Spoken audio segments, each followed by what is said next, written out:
అందరికీ నమస్కారం. ఈ వీడియో చూసే ముందు ఒక్క లైక్ చేసి ఓం నమ శివాయ అని కామెంట్ చేయండి. మీరిచ్చే చిన్న లైక్ నా ఛానల్ గ్రోత్కి ఎంతో సహాయపడుతుంది. ఇక వీడియోలోకి వెళ్ళిపోదాం. కాశీ విశ్వనాథుని ఆలయంలో అర్చకుడు లింగాభిషేకం చేస్తున్నాడు. ఇంతలో ఆలయం వెలుపల పెద్ద శబ్దమైంది. పూజారి బయటకు వచ్చి చూడగా పెద్ద బంగారు పళ్ళెం ఒకటి కనిపించింది. వెళ్ళి చూడగా దానిపై నా భక్తుని కొరకు అని రాసి ఉంది. ఈ బంగారు పళ్ళాన్ని విశ్వనాథుడు తన కోసమే పంపాడని పూజారి సంతోషించాడు. పళ్ళాన్ని తీసుకుందామని ముట్టుకోగానే అది కాస్త మట్టి పాత్రగా మారిపోయింది.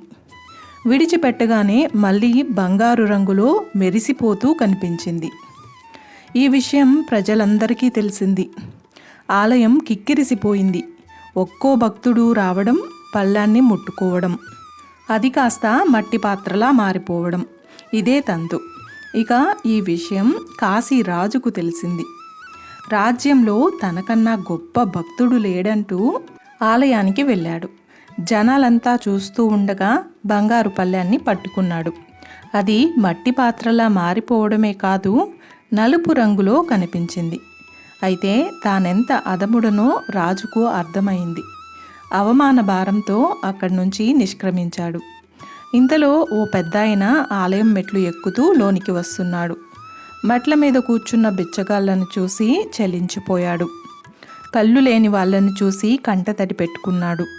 విశ్వనాథ, ఆ అభాగ్యుడికి చూపు ప్రసాదించు అని మొరపెట్టుకున్నాడు. ఆ పెద్దాయన మెట్లు ఎక్కడానికి ఇబ్బంది పడుతున్న ఒక కుంటి అతనికి సహాయం చేశాడు.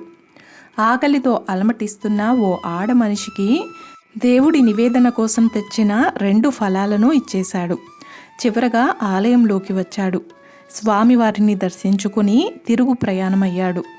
ఇంతలో పళ్ళెం సంగతి తెలిసింది. ఈ వింతేమిటో తెలుసుకుందామని అతను కూడా అటువైపు వెళ్ళాడు. దూరంగా నిల్చొని చూస్తూ ఉన్నాడు. తిరిగి వెళ్ళబోతుంటే ఆలయ పూజారి, ఓ పెద్దాయన, నువ్వు వచ్చి ముట్టుకో, రోజు గుడికొస్తావు, నీ భక్తి ఏపాటిదో తెలిసిపోతుంది అని హేళనగా అన్నాడు. పెద్దాయన కాస్త తడబడుతూనే వెళ్ళి పళ్ళాన్ని పట్టుకున్నాడు. అది మరింత బంగారు వన్నెలో మెరిసిపోతూ కనిపించింది. ఆ వింతను చూసి అక్కడున్న వారందరూ ఆశ్చర్యపోయారు.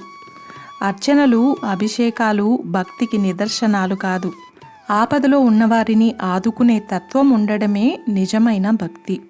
అలాంటి వారే నిజమైన ఆధ్యాత్మికవాదులు అని తెలపడమే ఈ కథ యొక్క సారాంశం. చూశారు కదండి. ఈ స్టోరీ మీకు నచ్చినట్లయితే ఒక్క లైక్ చేసి ఓం నమ శివాయ అని కామెంట్ చేయండి. అలాగే ఇంకా మరిన్ని ఇంట్రెస్టింగ్ స్టోరీస్ కోసం నా ఛానల్ని సబ్స్క్రైబ్ చేయండి. Thanks for watching.